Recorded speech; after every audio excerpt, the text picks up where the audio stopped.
E hoje é dia do nosso quadro Porto e Baixada.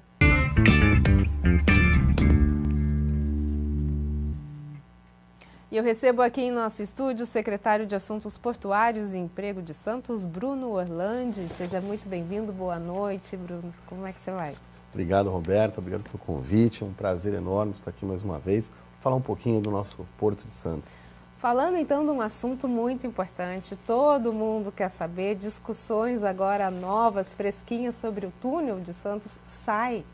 Exatamente, Roberta, sai sim. Tivemos agora recentemente essa última reunião da comissão que trata da construção desse novo túnel, Autoridade Portuária, Prefeitura de Santos, Prefeitura do Guarujá, Marinha do Brasil, entre inúmeros outros partícipes ali, que estão discutindo de fato a construção do novo túnel. Está fechada a apresentação, na próxima semana o presidente da Autoridade Portuária, junto com o ministro Márcio França, estará em Brasília apresentando no Congresso Nacional toda a estrutura para a construção do novo túnel. E caminhando nesse sentido, nós acreditamos que entre licenciamento e publicação do edital para a construção, até o próximo ano, já em 2024, esse edital está na rua e aí começam os primeiros passos para que a gente possa ter, de fato, essa ligação seca entre Santos e Guarujá. Secretário, eu nem sei se o senhor tem essa informação, mas vamos imaginar que depois de décadas de discussão, isso realmente venha a acontecer. A gente tem ideia de quanto tempo essa construção do túnel ela acontece? Quantos anos? Temos sim.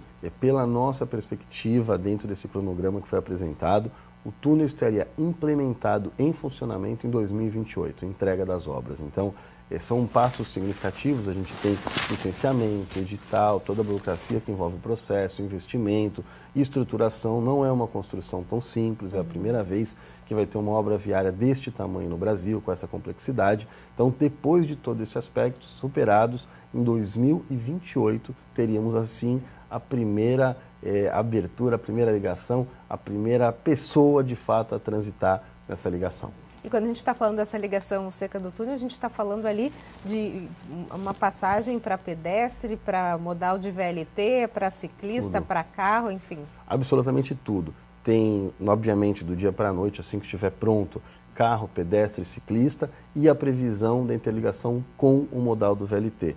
Ou seja, uma ligação também de transporte público, onde as pessoas possam sair de Santos ao Guarujá e retornar da mesma forma. Talvez com uma situação com elevador, quando chegar em Santos, ou eventualmente uma escada rolante, para você fazer esse desvio de nível, mas com absoluta convicção, totalmente preparado para receber o VLT. Até para as pessoas entenderem, esse vai ser um túnel imerso, né? Não é nem submerso, é porque ele não aparece, é isso? Não fica Exatamente, aparente. Ele não fica aparente. Esse túnel é colocado em camadas, é muito semelhante ao que está sendo feito na Dinamarca para linkar a Alemanha. Então você vai fazendo por etapas, depois ele totalmente interligado um no outro, cada uma dessas partes que são submergidas, e ao final você tem uma nova camada de cimento, concreto, podendo fazer ali a separação com toda a água e ele fica totalmente embaixo da terra.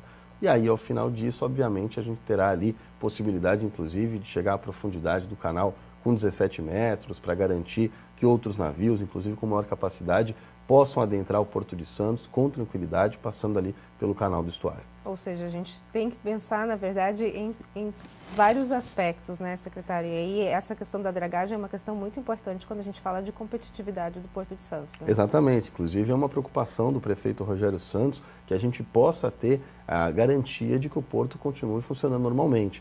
O projeto do túnel ligando Santos ao Guarujá é um projeto de mobilidade urbana, a gente sabe disso, mas também vai garantir maior fluidez da entrada e saída de navios no canal. Ou seja, quanto mais berços nós tivermos, mais capacidade de carga, com o ingresso deste túnel, nós teremos mais tranquilidade para a entrada e saída de navios. Então é importante que a gente tenha toda essa leitura, profundidade do canal, quantidade de berços, a entrada e saída, facilidade das manobras pela praticagem, ou seja, é um amaranhado de informações, uma complexidade de trabalhos que tem que ser executados para que a obra saia com qualidade e o Porto de Santos continue crescendo e batendo recordes. Você falou um ponto importante, que é essa complexidade, e a gente fala de uma complexidade também política, porque ela envolve o governo federal, o governo estadual e os municípios, né? Tanto Guarujá quanto Santos. Exatamente. A gente tem dentro do Porto de Santos uma desembocadura na cidade de Santos, obviamente, né? Do lado do túnel por um lado. No outro, na cidade do Guarujá, e é importante também, a Prefeitura de Guarujá tem trabalhado muito nesse sentido, inclusive através da secretária Adalberto, que participa de todas as reuniões. O governo federal, através da autoridade portuária, que tem trabalhado muito e não tem medido esforços para a realização desse tão sonhado túnel. E o governo estadual, que inclusive é o responsável pelo acesso rodoviário de todo o Porto de Santos. A gente sabe que por aqui passam milhares, milhões de cargas todos os anos. E, obviamente, as nossas estradas precisam de mais pistas, precisam de novos investimentos. E o governo estadual tem sido muito sensível nesse sentido da construção de uma terceira pista de ligação seca entre o Planalto e a Baixada Santista. Ou seja, é uma perspectiva muito grande que a nossa estrutura rodoviária possa ampliar e a estrutura ferroviária já tem sido feita.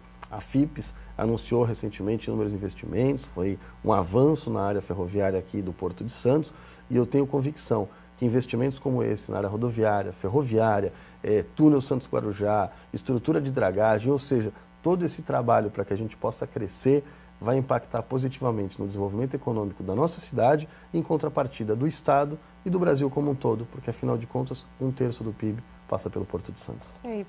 Perfeito, então vamos tentar esperar aí com uma expectativa muito boa que finalmente saia esse túnel de Santos, né? Santos-Guarujá. Vamos trabalhar muito para que isso aconteça e em breve se torne realidade. Muito obrigada, secretário.